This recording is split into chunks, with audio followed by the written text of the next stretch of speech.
SSC CGL tier 1 की class number 33 में आपका स्वागत है। हम अपने टाइम स्पीड डिस्टेंस के टॉपिक को कंटिन्यू कर रहे हैं और इसका जो एक्सटेंशन आज हम दिखेंगे वो होगा बोट एंड स्ट्रीम। अब बोट एंड स्ट्रीम में अगर हम देखें तो टाइम स्पीड डिस्टेंस के ही सारे कंसेप्ट यहाँ पर भी अप्लाई हो रहे होते हैं। एक्स्ट्रा जो चीज़ यहाँ पर हमारे फोकस में रहती है वो होती है रिलेटिव स्पीड। सारा खेल इसमें रिलेटिव स्पीड का है। अगर आपकी पकड़ रिलेटिव स्पीड के टॉपिक पर अच्छी है तो क्वेश्चंस को समझने में और उन्हें सॉल्व करने में आपको प्रॉब्लम यहाँ पर फेस नहीं होगी। प्लस बोट एंड स्ट्रीम में ज़्यादातर क्वेश्चंस को हमारा एक नेचुरल इंस्टिंक्ट होता है कि हम उसे इक्वेशन से सॉल्व करना पसंद करते हैं।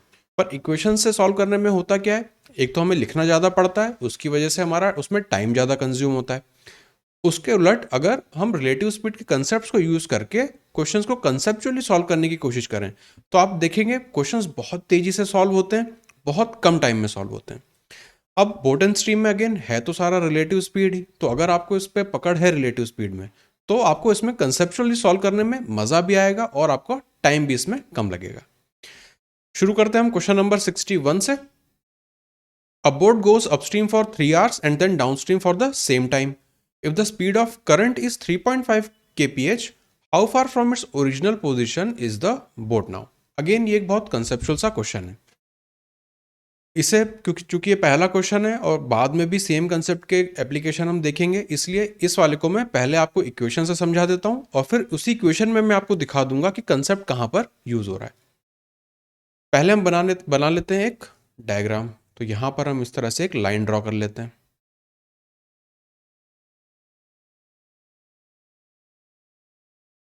अब अगर यहाँ पे इस पॉइंट की हम बात करें, मान लेते हैं कि ये हमारी पूरी नदी है, स्ट्रीम है, और बोट फिलहाल यहाँ कहीं पर है, और जो नदी की जो धारा की जो डायरेक्शन है वो है इस तरफ।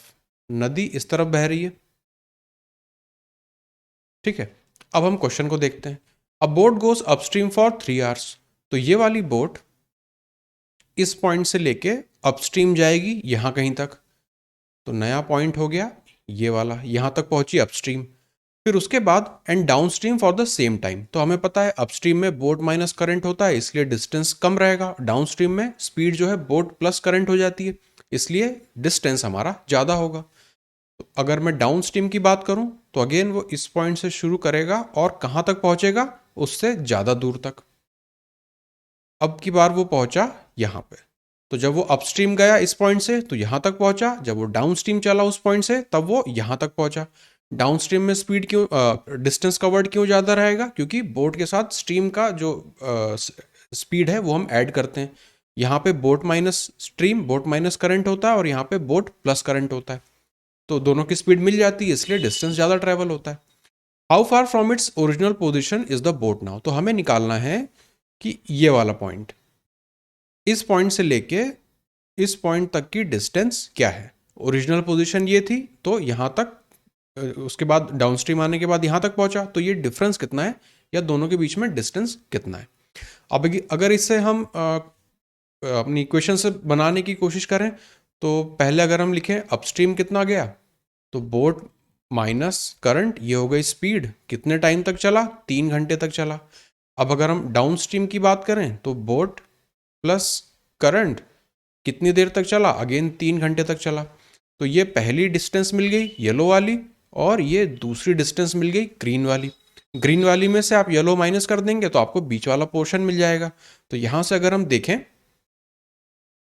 कलर चेंज करके लिख देता हूं, 3b, इस वाली इक्वेशन को लिख रहा हूं मैं, प्लस 3c, ये डिस्टेंस हुई डाउनस्ट्रीम की। इसमें से हम माइनस क्या करेंगे, अपस्ट्रीम की डिस्टेंस को, तो वो हो जाएगी 3b, और यहां पर माइनस ऑफ 3c, वो हमें इतना पोर्शन मिल जाएगा। अब अगर आप यहां पे देखें, जब हम इस ब्रैकेट को खोलेंगे तो 3b से 3b, बोट वाला जो पोर्शन है वो आपस में कैंसल आउट हो जाएगा, और अल्टीमेटली आपको यहां पे क्या मिलेगा, 6 टाइम्स c। इसका मतलब 6 टाइम्स c अगर हम देखें, स्पीड, करंट की स्पीड हमें दी है 3.5 इंटू 6, तो 6 3 18, और 0.5 इंटू 6 3, तो 18 प्लस 3 21। ऑप्शन नंबर बी आपका आंसर हो जाएगा। लेकिन हम इस तरह से इक्वेशन बना के इन क्वेश्चंस को सॉल्व नहीं करते हैं। ये इक्वेशन मैंने आपको इसलिए बना के दी क्योंकि अब मैं इसका बेस का कंसेप्ट बताने वाला हूँ। देखिए, इस पॉइंट से जब बोट है, मान लेते हैं कि नदी जो है रुका हुआ पानी है, तब क्या होता, करंट वाला पोर्शन हमारा चल जाता, तो बोट जितना डिस्टेंस जाती अपनी स्पीड से उतना ही डिस्टेंस वापस लौट आती, क्योंकि डिस्टेंस सेम है, सॉरी स्पीड सेम है, टाइम भी सेम है, तो डिस्टेंस भी सेम रहेगा। ये हमने एज्यूम किया जब पानी रुका हुआ था। अब जब पानी बहता हुआ पानी है, एक ही तरफ बह रहा है पानी इस तरफ, उसकी वजह से क्या होगा, इस पॉइंट से अगर हम शुरू करें तो जो करंट है वो तो लगातार जो नाव है उसको इस तरफ धकेल रहा है, लेफ्ट हैंड साइड पर धकेलता जा रहा है, धकेलता जा रहा है। और कितने टाइम तक धकेलेगा, 3 घंटे अपस्ट्रीम का टाइम और 3 घंटे डाउनस्ट्रीम का टाइम, तो 3 और 3 6, तो 6 घंटे तक करंट जो है उस नाव को लगातार एक ही दिशा में धकेलता रहेगा। वही डिस्टेंस है 6 टाइम्स सी, तो 6 हमारा टाइम है और सी जो है करंट की स्पीड है। तो यहाँ से एक इन्फ्रेंस हमें मिला कि जब भी इस तरह का क्वेश्चन होगा जहाँ पे अपस्ट्रीम भी सेम टाइम जा रहा है और डाउनस्ट्रीम भी सेम टाइम आ रहा है, तो इसका मतलब है जो बोर्ड का जो इफेक्ट रहता है या बोट ने जो डिस्टेंस चली वो आपस में कैंसल आउट हो जाती है। इक्वेशन में भी हम देख रहे हैं कि वो हिस्सा पूरा कैंसल आउट हो रहा है। क्या पोर्शन बचता है जो एक्स्ट्रा निकलता है, एक्स्ट्रा डिस्टेंस वो ट्रेवल करता है, वो होती है करंट उस बोट पे 6 घंटे तक लगातार काम कर रहा है, वही है हमारा 6 टाइम्स सी, और वही है हमारा यहाँ पे डिस्टेंस। तो ये जो डिस्टेंस एक्स्ट्रा ट्रेवल होता है ये किसकी वजह से होता है, ये हमारी स्ट्रीम की स्पीड की वजह से होता है, जो कि नाव को लगातार लेफ्ट हैंड साइड पे अपनी दिशा में बहा रही होती है। तो इतना हमें समझ में आया। अब हम इसे कंसेप्चुअली कैसे करते हैं, जैसा अभी हमने डिस्कस किया, इतने सारी इसमें हम इक्वेशन और वेरिएबल नहीं लिखेंगे, हम सिंपली यहाँ पे देखेंगे सेम टाइम अपस्ट्रीम जा रहा है और सेम टाइम डाउनस्ट्रीम जा रहा है। इसका मतलब बोट की अगर मैं बात करूं, सिर्फ बोट अपनी स्पीड से जितना डिस्टेंस जाएगी उतना ही वापस आ जाएगी, तो इफेक्ट हो गया उसका कैंसल।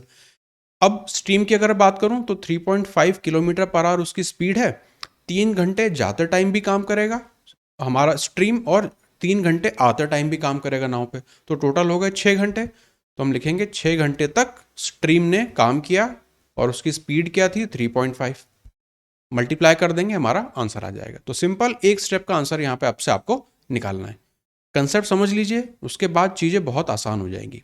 अगले क्वेश्चंस भी हम इसी कंसेप्ट के बेस पर ही सॉल्व करेंगे, इसलिए वहां पर अब हम बार बार इक्वेशन नहीं बनाएंगे, कंसेप्ट का यूज करके सॉल्व करेंगे। Question number 62, the speed ratio of boat and stream is 6:1। ये हमें स्पीड का रेशियो दे दिया। If the difference between the distance covered by boat in 2 hours upstream and 2 hours downstream is 8 kilometre, what is the speed of the boat in the water. अब यहाँ पे again बिल्कुल ऊपर वाले क्वेश्चन जैसा ही है, 2 घंटे अपस्ट्रीम जाएगी नाव और 2 घंटे डाउनस्ट्रीम जाएगी नाव। तो अगर मैं केवल बोट की स्पीड की बात करूं तो उसकी वजह से आने जाने का जो उसका डिस्टेंस है वो तो इफेक्ट कैंसल आउट हो जाएगा। किसका इफेक्ट बचेगा, नाव का इफेक्ट बचेगा बोट के ऊपर।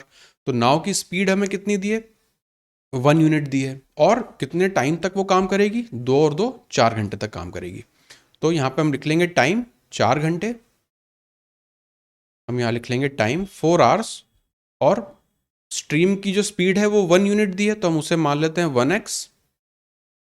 तो टाइम इनटू स्पीड क्या होता है, डिस्टेंस, डिस्टेंस हमें कितना दिया है 8 किलोमीटर, तो यहाँ जो x है हमारा मल्टीप्लाइंग फैक्टर है, उसकी वैल्यू कितनी मिल गई हमें 2। अब हमसे क्या पूछा है, what is the speed of boat, तो 6 × 2 12, ऑप्शन नंबर सी हमारा आंसर हो जाएगा। अगर हमसे स्पीड ऑफ स्ट्रीम पूछते तो 1 × 2 2 हमारी स्पीड ऑफ स्ट्रीम आ जाती। तो आप देखिए सिंपल एक लाइन में यहाँ पे हमारा आंसर निकल आता है। अगर इसे नॉर्मल तरीके से करेंगे तो अगेन आप यहाँ पे वेरिएबल्स एज्यूम करेंगे 6x और फिर 1x, फिर उसको माइनस करेंगे, फिर x की वैल्यू निकालेंगे। तो इतनी मेहनत वहाँ पे क्यों करना, जब हमें पता है कि जब अपस्ट्रीम और डाउनस्ट्रीम जा रहा है वो सेम अमाउंट ऑफ टाइम में, तो उसका इफेक्ट आपस में कैंसल आउट हो जाता है। इफेक्ट किसका बचता है, हमारी स्पीड स्ट्रीम का, हमारी नदी का इफेक्ट बचता है कितने टाइम तक, टोटल टाइम तक, तो 2 + 2, क्योंकि नदी तो लगातार उस पर काम कर रही है, चाहे अपस्ट्रीम आए ना हो चाहे डाउनस्ट्रीम जाए ना हो। Next question number 63, the speeds of boat A and boat B, दो बोट है हमारे पास, in still water are 12.5 kilometre per hour and 7.5 kph, distance between them is 45 kilometre, they start moving towards each other, दोनों एक दूसरे की तरफ आ रही हैं, with A going downstream and B going upstream. If the speed of stream is 5.25 kph, in how much time would they meet? अब ये बहुत इंटरेस्टिंग क्वेश्चन है। अगेन इसके पीछे भी एक कंसेप्ट है। पहले मैं आपको यहाँ पे एक डायग्राम बना के दिखा देता हूँ। मान लेते हैं कि ये दो पॉइंट है जहां से वो दोनों नाव शुरू करती हैं।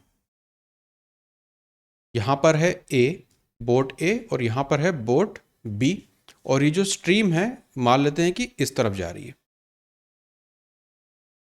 ये हमें यहाँ पे दिया हुआ है कि ए इज गोइंग डाउन स्ट्रीम। तो यहाँ पे इसकी दिशा हम बदल देते हैं। इस बार जो नदी है वो इस तरफ चल रही है, क्योंकि ए को हमें डाउन स्ट्रीम ले जाना है।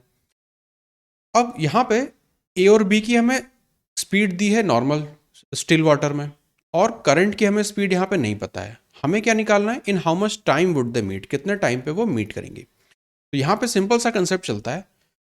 यहाँ पे जो मीडियम ऑफ ट्रैवल है, दोनों नाव क्या है, एक ही नदी में है, और वो नदी जो है एक ही स्पीड से बह रही है। तो इसका मतलब ए वाली जो बोट है और बी वाली जो बोट है, दोनों पे नदी का जो इफेक्ट है वो तो सेम पड़ रहा है। तो जो रिलेटिव स्पीड का कंसेप्ट रहेगा विथ रिस्पेक्ट टू हमारा स्ट्रीम, वो आपस में कैंसल आउट हो जाएगा। कैसे, एक बार आप इसे इक्वेशन से भी समझ लीजिए। मान लेते हैं कि ए वाली जो बोट है उसकी स्पीड है ए, स्मॉल है, और बी वाली जो है उसकी स्पीड है स्मॉल बी, और जो ये स्ट्रीम है उसकी स्पीड है सी।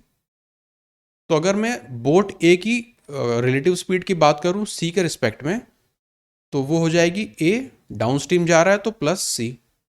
अब अगर हम बी वाली बोट की बात करें, वो जाएगा अपस्ट्रीम, तो वो हो जाएगा बी माइनस सी। ये दो चीज़ें आपको समझ में आई, ये तो सिंपल है। बोट की हम स्पीड निकाल रहे हैं, ए जा रहा है डाउन स्ट्रीम इसलिए करंट को हमने ऐड किया, बी वाला जा रहा है अपस्ट्रीम इसलिए उसमें से करंट की स्पीड को हमने माइनस किया। अब दोनों जो है एक दूसरे की तरफ बढ़ना शुरू करते हैं। तो अब ए और बी इनकी आपस में हम रिलेटिव स्पीड देखेंगे। ए की हम देखेंगे डाउन स्ट्रीम की रिलेटिव स्पीड, और बी की हम देखेंगे अपस्ट्रीम की। तो हमें पता है इन्हें हमें क्या करना पड़ेगा, माइनस करना पड़ेगा।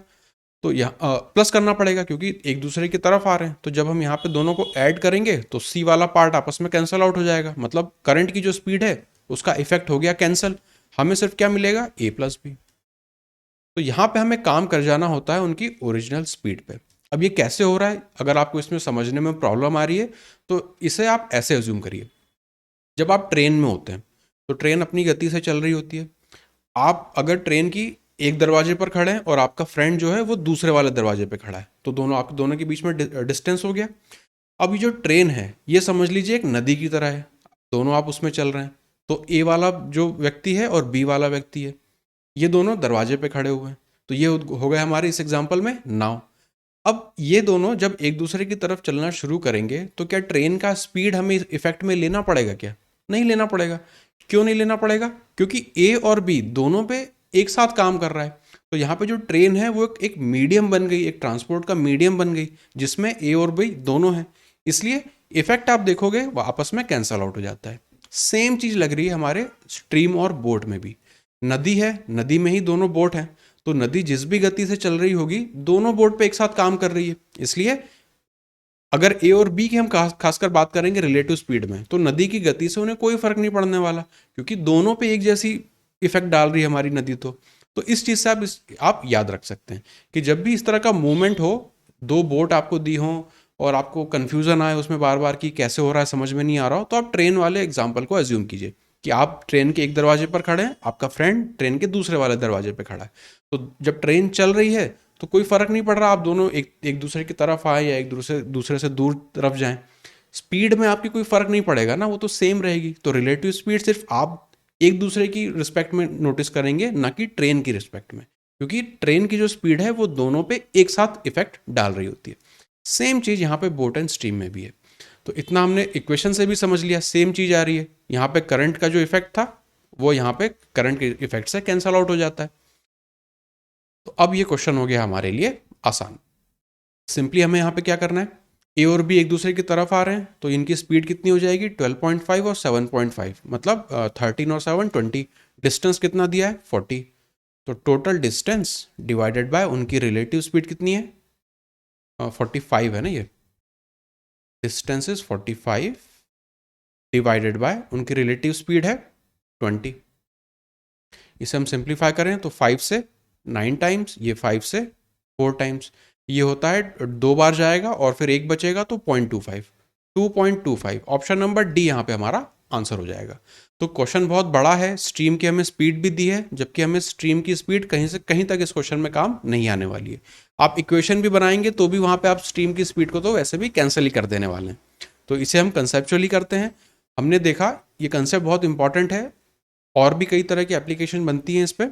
तो जब भी दो नाव हो या एक ही नाव क्यों ना हो, अगर एक दूसरे की तरफ मूव कर रही हैं या एक दूसरे से दूर जा रही हैं, तो दोनों ऑब्जेक्ट का ट्रांसपोर्ट का मीडियम तो सेम है, और उस ट्रांसपोर्ट के मीडियम की स्पीड का इफेक्ट भी दोनों पे सेम ही रहने वाला है, तो वो रिलेटिव स्पीड में कोई फर्क नहीं डालता। Question number 64।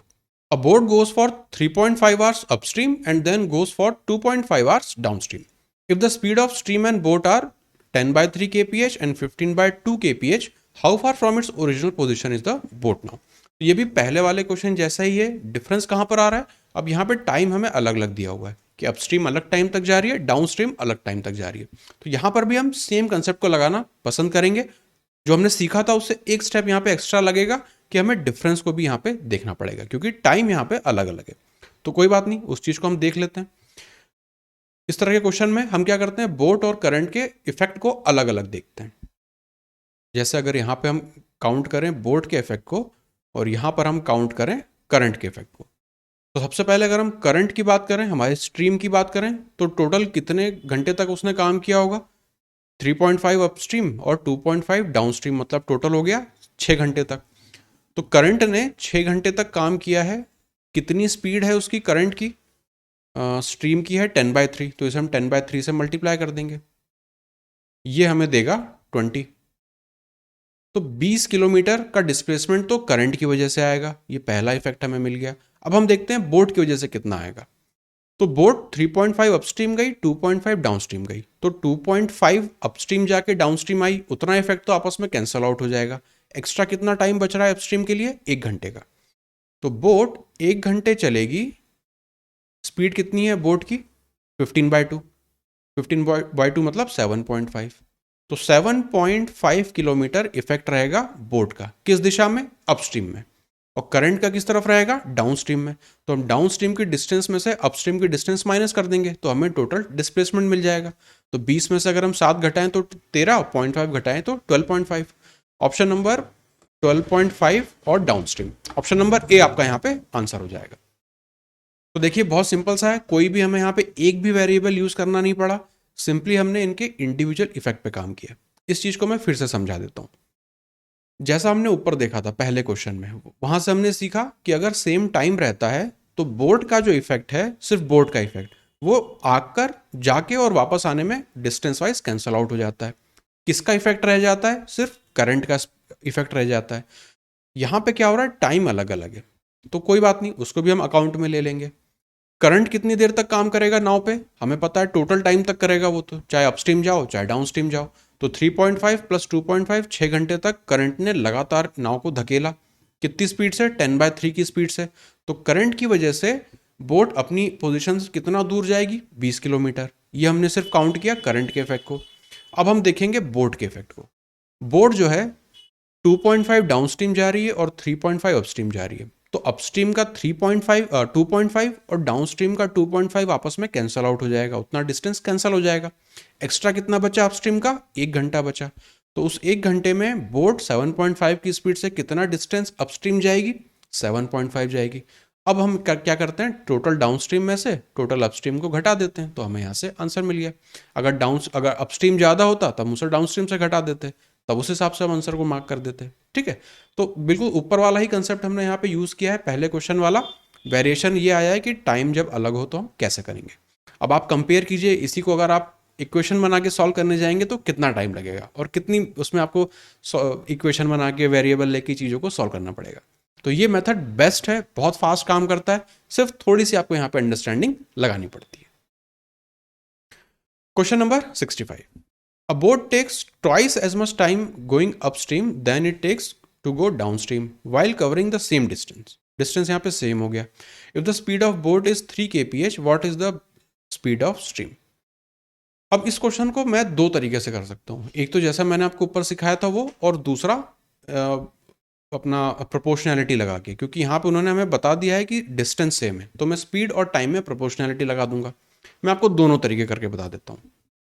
पहले अगर हम देखें ऊपर वाला तरीका, a boat takes twice as much time going upstream then it takes to go downstream.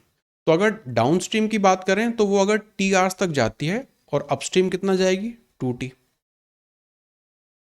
If the speed of boat हमें दी है, करंट की स्पीड हमें नहीं पता, तो आप मुझे बताइए करंट की वजह से टोटल डिस्प्लेसमेंट कितना हुआ होगा। या हम इस तरह से बना लेते हैं कि एक ही इक्वेशन में हम इसे सॉल्व कर लें। Boat takes twice as much time as it goes downstream, तो आप देखेंगे यहाँ पे इफेक्ट कितना आ रहा है, और कवरिंग सेम डिस्टेंस, ये इंपॉर्टेंट चीज़ है, सेम डिस्टेंस कवर हो रहा है। इसका मतलब यहाँ पे आप इसका लाइन ड्रॉ करके अगर मैं आपको दिखाऊं, ये अगर हमारी नदी है, इस तरफ बह रही है, और जो हमारी बोट है वो यहाँ पर है। अब क्या होता है, अपस्ट्रीम वो जाती है यहाँ से लेके यहाँ तक, और फिर डाउनस्ट्रीम वो आ जाती है वापस उसी पॉइंट तक, क्योंकि हमें दिया है डिस्टेंस सेम। तो डिस्टेंस सेम तो तभी होगा जब जाके वापस उसी पॉइंट तक आ जाए। अब नॉर्मल केस में ऊपर आपने ऑब्जर्व किया कि क्या होता है, इस पॉइंट को क्रॉस करके वो आगे बढ़ जाती है। तो इसका मतलब है कि यहाँ पे करंट ने कितनी देर काम किया, अगर हम करंट की स्पीड को c माने तो उसने कितनी देर तक काम किया होगा, अपस्ट्रीम भी और डाउनस्ट्रीम भी, तो 3 टाइम इंटू टी। ये डिस्टेंस किसके बराबर आना चाहिए, ये डिस्टेंस आना चाहिए बोट की स्पीड से बोट ने कितनी देर काम किया। 1 घंटा तो आपस में कैंसल आउट हो जाएगा, सिर्फ अपस्ट्रीम जाने का 1 घंटा बचेगा, तो यहाँ पे हम लिखेंगे टी। तो यहाँ से बोट और करंट की स्पीड रेशो मुझे मिल जाएगा 3/1। अब नाव की हमें गति दी है 6 किलोमीटर पर आवर, तो 3 अगर 6 को करस्पॉन्ड करता है तो 1 2 को करस्पॉन्ड करेगा। ऑप्शन नंबर डी यहाँ पे हमारा आंसर हो जाएगा। तो ये तरीका है जब मैंने ऊपर वाली मेथड को यूज़ किया। दूसरा तरीका, हम इसमें अपना प्रोपोर्शनैलिटी लगा के भी सॉल्व कर सकते हैं, वो भी मैं आपको दिखा देता हूँ। डिस्टेंस सेम है तो मुझे पता है स्पीड और टाइम में मुझे प्रोपोर्शनैलिटी लगानी है। अगर मैं डाउनस्ट्रीम की बात करूं तो स्पीड हो जाएगी बोट प्लस करंट, अगर मैं अपस्ट्रीम की बात करूं तो स्पीड हो जाएगी बोट माइनस करंट। दोनों का मैंने रेशो ले लिया। अब यहाँ पे मुझे लिखना है टाइम का रेशो। अपस्ट्रीम जाते समय 2 गुना टाइम लगता है, तो अपस्ट्रीम के लिए टाइम लिख दूंगा मैं ऊपर, डाउनस्ट्रीम के लिए लिख दूंगा मैं नीचे। अब इस तरह की इक्वेशन बनती है तो हमें पता है कंपोनेंटो डिविडेंडो लगाना है, और डायरेक्टली हम इसे लिखते हैं b/c, 2 + 1 3, 2 - 1 1। अगेन यहाँ पे भी रेशो हमें सेम मिला जो हमने पहले कैलकुलेट किया था, तो 3 करस्पॉन्ड करता है 6 को, तो 1 किससे करेगा, 2 को करेगा। यहाँ से भी हमारा आंसर वही आ रहा है। तो दोनों मेथड आप लगा सकते हैं जो आपको कंफर्टेबल लगे। हो सकता है यहाँ पे ये आपको आसान लग रही हो देखने में, ऑफकोर्स आसान लग रही होगी आपको, पर ये वाला जो कंसेप्ट था ये सीखना बहुत इंपॉर्टेंट है। बहुत सारे क्वेश्चन टाइप जो टफ वाले क्वेश्चन बनते हैं सारे इस वाले कंसेप्ट के बेसिस पे बनते हैं। तो अगर ये मेथड लगाने में आपको अभी भी प्रॉब्लम आ रही हो तो आप वीडियो को एक बार और देखिए, इस क्वेश्चन को एक बार और देखिए, फिर भी समझ में ना आए तो आप डाउट सेशन में आके फिर मुझसे पूछ लीजिए। Question number 66, the speed of boat in still water is 22 kph, it takes same time to travel 1.2 kilometer upstream and 3.2 kilometer downstream, what is the speed of stream. तो यहाँ पर अगेन हमें यहाँ पे क्या दे दिया, सेम टाइम दे दिया, तो यहाँ पे मैं स्पीड और डिस्टेंस में प्रोपोर्शनैलिटी लगा के दिखा देता हूँ। अगर हम बोलें बोट प्लस करंट डाउनस्ट्रीम और बोट माइनस करंट अपस्ट्रीम, ये स्पीड का रेशो है, टाइम सेम है, तो डिस्टेंस का रेशो क्या होगा, इसी को फॉलो करेगा। डाउनस्ट्रीम के लिए है हमारा 3.2 और अपस्ट्रीम के लिए है 1.2। तो जो हमारा रेशो यहाँ से निकलेगा वो कितना होगा, डेसिमल आपस में कट जाएगा, 4 से ये जाएगा 8 बार और 4 से ये जाएगा 3 बार। अब हम इस पर लगा देंगे कंपोनेंटो डिविडेंडो, तो बोट अपॉन करंट कितना हो जाएगा 11 और नीचे 8 - 3 5। ये हमें मिल गया बोट और करंट का रेशो। अब बोट की स्पीड हमें 22 दी हुई है, तो 11 करस्पॉन्ड करता है 22 को, तो 5 करस्पॉन्ड करेगा 10 को। ऑप्शन नंबर डी हमारा यहाँ पे आंसर हो जाएगा। A boat takes 4.5 hours to go some distance upstream while it takes 3 hours to go same distance downstream. Distance यहाँ पे उन्होंने कर the same. If the speed of boat इतनी है तो speed of stream क्या होगी, अगेन यहाँ पे हम अपनी प्रोपोर्शनैलिटी लगा लेते हैं, boat plus current upon boat minus current. यहाँ पे डिस्टेंस सेम है तो हमें टाइम लिखना पड़ेगा और टाइम जाएगा रेसिप्रोकल में। 4.5 लेता है अपस्ट्रीम में, तो अपस्ट्रीम वाला टाइम ऊपर आ जाएगा 4.5, और डाउनस्ट्रीम में कितना लेता है 3 घंटे, वो नीचे आ जाएगा। तो ये कितना हो गया 1.5 अपॉन 1। अब इसमें हम लगा देते हैं कंपोनेंट ऑफ डिविडेंडो, तो बोट अपॉन करंट ये हो जाएगा 2.5 और नीचे हमें दे देगा 0.5। इसका मतलब रेशो हमें मिल जाएगा 5/1। अब हमें 5 करस्पॉन्ड करता है किसको, 24 को। तो 5 अगर 24 को करस्पॉन्ड करता है तो एक किसे करेगा, हमें करंट की स्पीड चाहिए, 24 डिवाइडेड बाय 5 मल्टीप्लाई बाय 1। अब 5 नीचे आ रहा है तो इसे 2 से मल्टीप्लाई कर दीजिए, ऊपर 2 से मल्टीप्लाई कर दीजिए, ये 48 हो जाएगा, नीचे 10 हो जाएगा, मतलब 4.8। ऑप्शन नंबर बी आपका यहाँ पे आंसर हो जाएगा। तो ऊपर के जो 3 क्वेश्चन थे सिंपली हम प्रोपोर्शनैलिटी का यूज करके यहाँ पे लगा देते हैं। टाइम सेम दिया है तो हम डिस्टेंस और स्पीड में लगा देंगे, डिस्टेंस सेम दी है तो हम स्पीड और टाइम में लगा देंगे। Question number 68, a boat goes 2 kilometer upstream and 3 kilometer downstream in 5 hours, while it goes 6 kilometer downstream and 3 kilometer upstream in 8 hours. What is the speed of boat when going upstream? तो ये simply दो equation बनाते हैं, simultaneous equation बनती है और इसे हम वहाँ पे सॉल्व कर लेंगे। 2 किलोमीटर जाएगा अपस्ट्रीम की स्पीड से, उसे हम u लिख लेते हैं, और 3 किलोमीटर जाएगा डाउनस्ट्रीम की स्पीड से। ये टोटल टाइम मिल गया, ये टाइम हमें कितना दिया है 5 घंटे। ये पहली क्वेश्चन हो गई। दूसरा हमें दिया है 6 किलोमीटर डाउनस्ट्रीम और 3 किलोमीटर अपस्ट्रीम, तो 3 किलोमीटर अपस्ट्रीम और 6 किलोमीटर डाउनस्ट्रीम। अब की बार टाइम हो जाएगा 8 घंटे। ये हमें दूसरी इक्वेशन मिल गई। फिर जो भी लिखा हो what is the speed of boat when going upstream, तो हमें अपस्ट्रीम की ही स्पीड निकालनी है, उसे हम निकाल लेंगे। अब ये दो इक्वेशन बन रही है, ऊपर वाली को आप 2 से मल्टीप्लाई कर दीजिए, फिर इक्वेशन नंबर 1 में से इक्वेशन नंबर 2 हम माइनस कर देंगे, तो ऊपर होगा 4/u, उसमें से 3 घटाएंगे तो 1/u बचेगा। 6 वाले पार्ट आपस में कैंसिल आउट हो जाएंगे, 10 में से 8 जाएगा, हमें 2 मिलेगा। तो अपस्ट्रीम की जो स्पीड है u जो है वो हो जाएगा 1/2 मतलब 0.5। ऑप्शन नंबर ए यहाँ पे आपका आंसर हो जाएगा। तो सिंपली दो साइमल्टेनियस इक्वेशन बनानी है और उसे हमें सॉल्व कर लेना है। Question number 69, A boat goes 24 kilometre upstream and 36 kilometre downstream in इतने घंटे, और 36 upstream 24 downstream in 9 hours. What is the speed of boat in still water? ऊपर हमसे अपस्ट्रीम की स्पीड पूछी थी, यहाँ पे हमें बोट की स्पीड पूछ ली है। कोई बात नहीं, इसे भी हम इक्वेशन बना के सॉल्व करेंगे। 24 डिस्टेंस है, अपस्ट्रीम की स्पीड से जाएगा तो इतना टाइम लगेगा, प्लस 36 डाउनस्ट्रीम की स्पीड से जाएगा तो इतना टाइम लगेगा। टोटल टाइम हमें दिया है 8.5। ये हो गई पहली इक्वेशन। दूसरी इक्वेशन में 36 अपस्ट्रीम जाना है, 36 upstream plus 24 downstream equal to 9। ये हो गई हमारी दूसरी इक्वेशन। अब यहाँ पे आप देखोगे कोफिशिएंट जो है एक्सचेंज हो जा रहे हैं और नंबर्स भी बड़े बड़े हैं, तो इन दोनों को ना सॉल्व करके मैं क्या करूँगा और तीसरी इक्वेशन क्रिएट कर लेता हूँ। जैसे हमने अपनी पिछली क्लासेस में देखा था, जब भी दो साइमल्टेनियस इक्वेशन होती है और कोफिशिएंट बड़े बड़े रहते हैं तो हम इन इक्वेशंस को आपस में प्लस माइनस करके छोटी इक्वेशंस में कन्वर्ट कर देते हैं। तो अगर इक्वेशन नंबर 2 में से इक्वेशन नंबर 1 अगर मैं माइनस करूं तो ये हो जाएगा 12 टाइम्स अपस्ट्रीम प्लस माइनस, क्योंकि हम इसमें से ये माइनस करेंगे, 12 टाइम्स डाउनस्ट्रीम बराबर होगा 0.5 के। ये हमें मिल गई इक्वेशन। अब हम इसे अगर मैं नाम दे दूं पहली इक्वेशन, ये हो गई दूसरी इक्वेशन और ये हो गई तीसरी इक्वेशन। अब यहाँ पे 24 है और ये 12 है, तो अब ये काम करना आसान हो गया। इस वाले को मैं 2 से मल्टीप्लाई करूंगा तो 12 वाला पार्ट आपस में ये 24 हो जाएगा और डाउनस्ट्रीम वाला पार्ट आपस में कैंसल आउट हो जाएगा। और इस केस में हमें 2 और 3 को इक्वेशन 2 और 3 को आपस में ऐड करना है।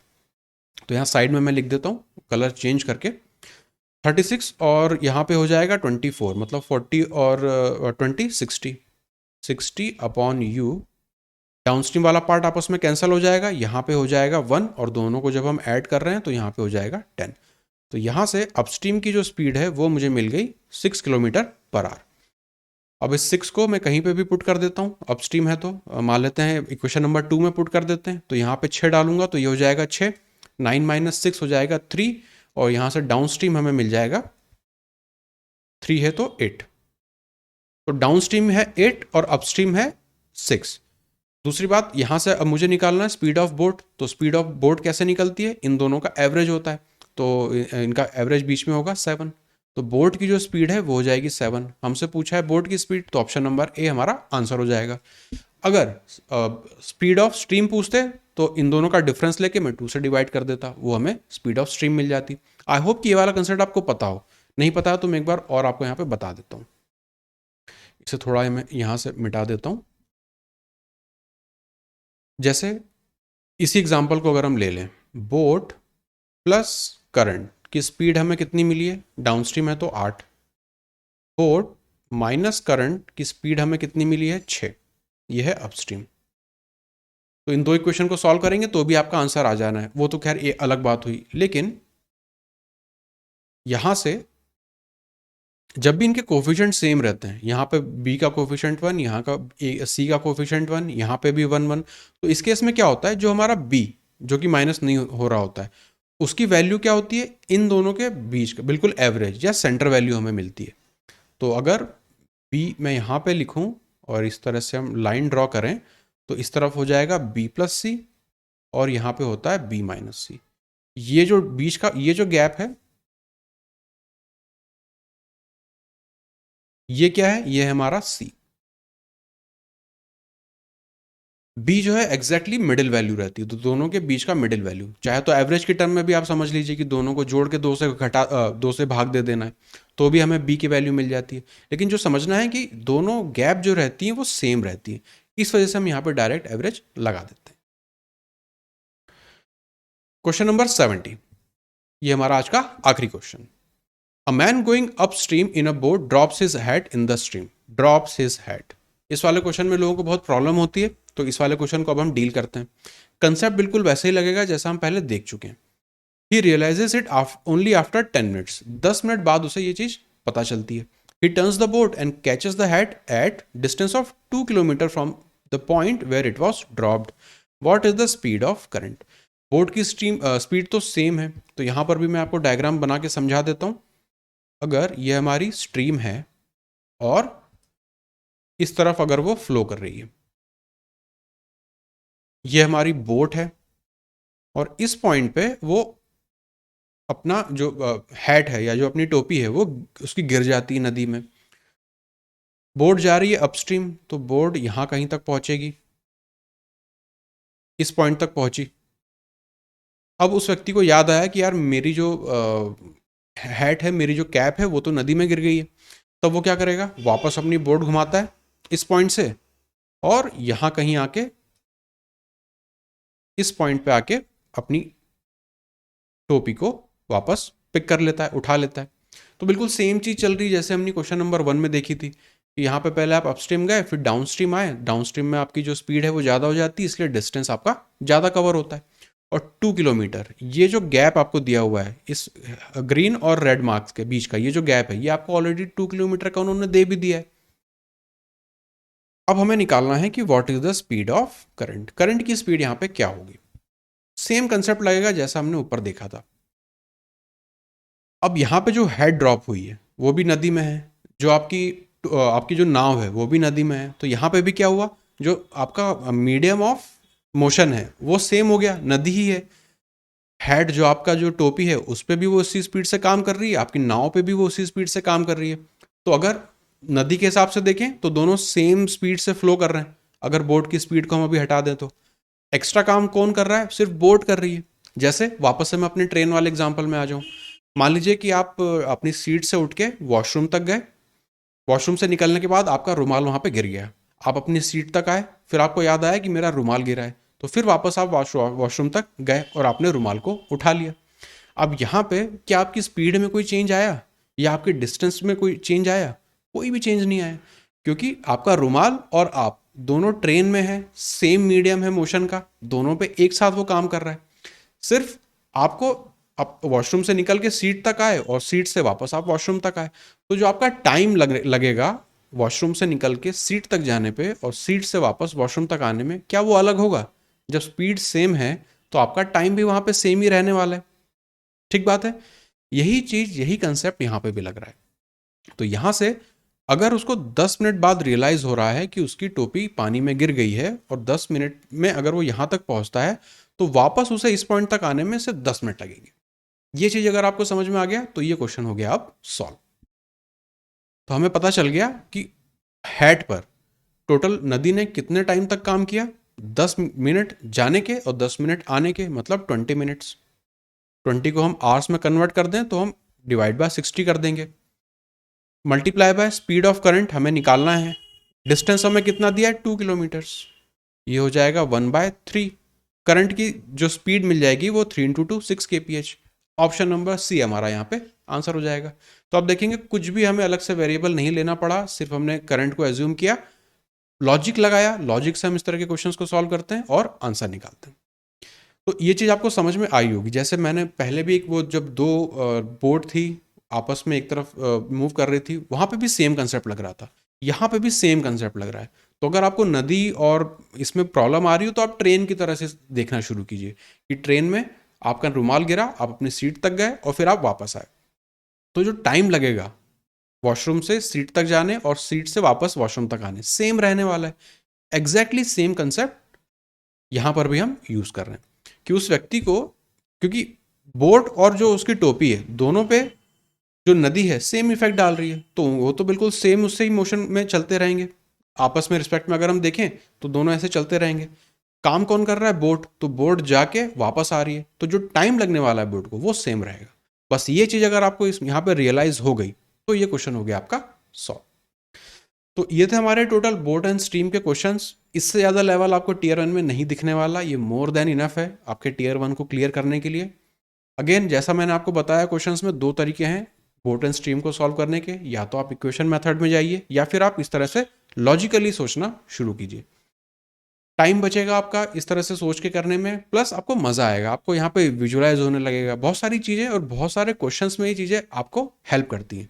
जैसे हेट वाले क्वेश्चन, इसमें आप देखेंगे कितना ईजी हमें लगा अब इसे सॉल्व करना, क्योंकि इस तरह के पहले क्वेश्चन हम देख चुके हैं और कंसेप्ट को हम उसके समझ चुके हैं। तो इस वाले मेथड या इस कंसेप्ट को आप सीखिए, अप्लाई कीजिए।